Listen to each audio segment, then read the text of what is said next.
I'm Anika. My background is a registered dietitian and personal trainer.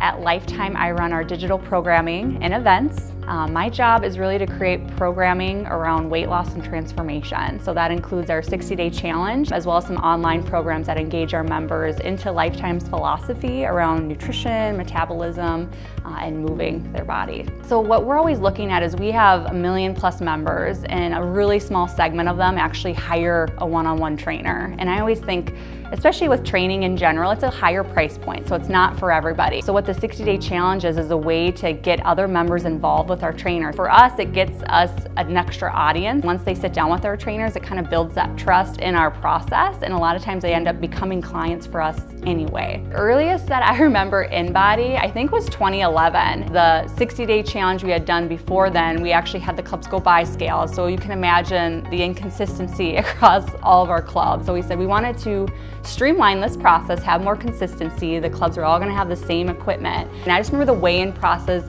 was so much more seamless, and it was consistent. It gave us an avenue to get away from weight alone, which we knew we had to do. And historically, prior to that, the only scales we had at Lifetime would only measure weight. So it gave us that conversation that we could start having with members that employed more of our philosophy and brand in there. We're not a weight loss company, we're a healthy way of life company. When they first came in, basically took the best people that were best at using calipers. We were most excited because it actually was very close to like the best pinches, where the portable scales, they have tons of variability. And it's like you could step on it 3 or 4 times and have completely different measurements, where the InBody, we would do 3 measurements, and they're very, very, very close, if not exact, each of those times. It overwon as far as accuracy and just, I would say, consistency. That was big for us. So our 60-day challenge, now that we do it once a quarter, it will net anywhere between 80 and 100,000 people.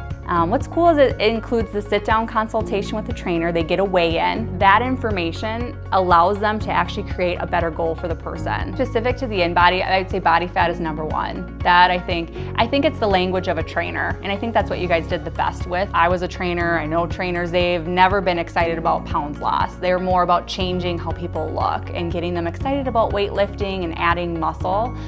So I'd say in general, that specifically is number 1. And I think that's why our transformation lane of the 60 is so much more popular. It's 80% of participants pick it. We actually have this portal that collects the data. So we have data for the last 17 challenges. For us, we use it to substantiate our claims. So when talking about the 60-day challenge, the average person, if they just weigh in and weigh out, the average person loses 8 to 10 pounds or 4% body fat. That's an awesome stat to have. We wouldn't have that data if we didn't have that, because we don't have the system to actually employ it and have consistency across all clubs. Our legal team would say it's the one thing that we have substantiation, because we're collecting it, it's the same scale at all clubs, they're all in the same period of time. But for us, we like to market that because it's a big deal, and most things you don't have that substantiation.